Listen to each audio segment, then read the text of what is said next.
Mes chers compatriotes, Togolaises et Togolais, chers panafricanistes et amis du Togo, l'humanité tout entière est à un tournant de changement majeur avec des retournements spectaculaires, impensables, il y a encore quelques mois. Au moment où les Alliés et les Russes célèbrent la victoire sur le nazisme et la dictature hitlérienne, Emmanuel Macron semble apparemment avoir choisi de mettre en vedette l'une des plus viles dictatures du monde, la plus vieille dictature du monde, la dictature militaro-clanique, multidécennale, france-africaine de Gnassingbé au Togo. Jusqu'où ira Emmanuel Macron? Et dans son mépris envers le souverain peuple togolais, alors que depuis plus de 2 ans, il n'a pas pu produire son courrier de félicitations international à Fort Gnassingbé afin de contredire le député français Sébastien Nadeau qui vient de publier un livre édifiant, Togo, la démocratie étouffée.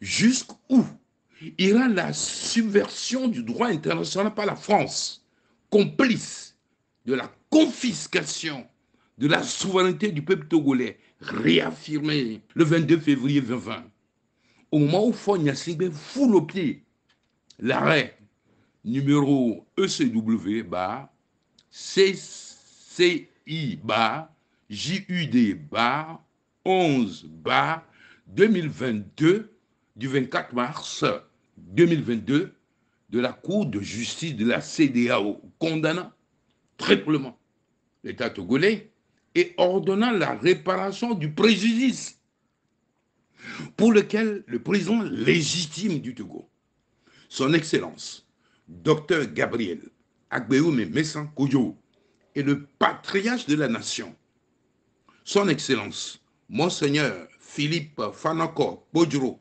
doyen du corps épiscopal du Togo, son assistant, Marc Moudi, et tant d'autres patriotes sont en exil ou en Bastille, à l'instar de son Excellence Jean-Paul Amolou.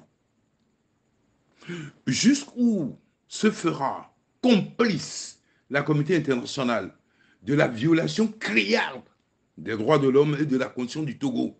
Parfois, il y a Gnassingbé Sakotori, comme en témoigne actuellement le scandale du recensement électoral à la suite des scandales et crimes financiers de Covid-Gate, Petrogate, entre autres.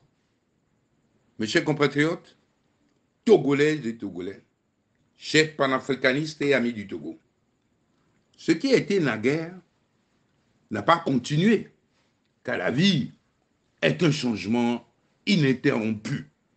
Nous n'avons pas besoin d'être d'accord avec ce que quelqu'un d'autre pense nécessaire pour que de véritables changements se produisent sur la terre de nos aïeux.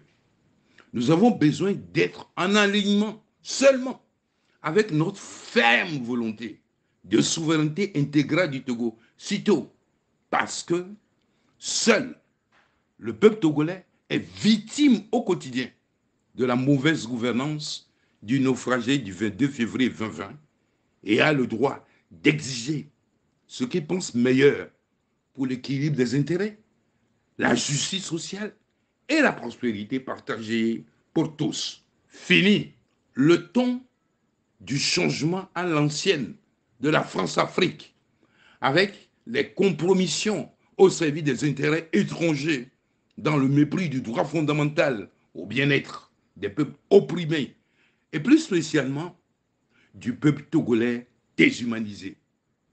Mes chers compatriotes, Togolaises et Togolais, chers panafricanistes et amis du Togo, il est temps que soit entendu partout sur terre et spécialement en France le cri de détresse du peuple togolais opprimé et déshumanisé et dont le patriarche de la nation, dans sa 94e année, vit les affres de l'exil pour avoir pris le devant de la révolution électorale et pacifique du 22 février 2020. qui a vu l'éclatante victoire du candidat de la dynamique, Monseigneur Bodjoro, Dr Gabriel Agbeyome Messan Kodjo. Les manœuvres tendant à tourner la page du 22 février 2020 sont vaines. Et rien, absolument rien, n'arrêtera ce qui s'en vient.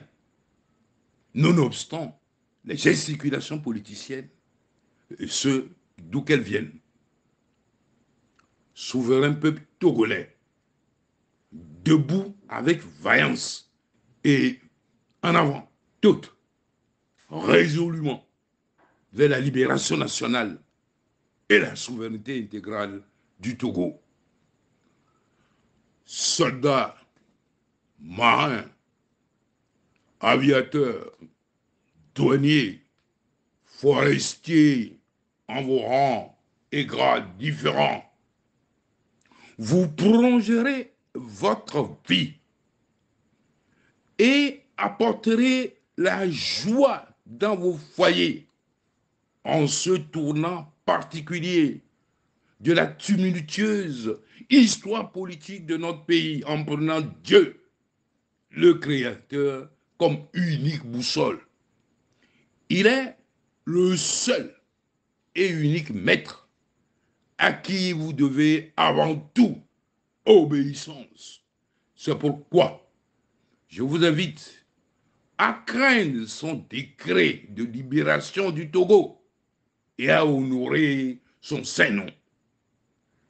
Il est temps pour la nation tout entière de répondre à l'appel de Dieu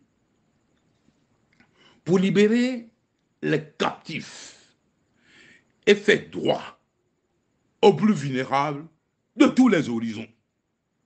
Gloire éternelle à Dieu et que vive la République, vive le Togo.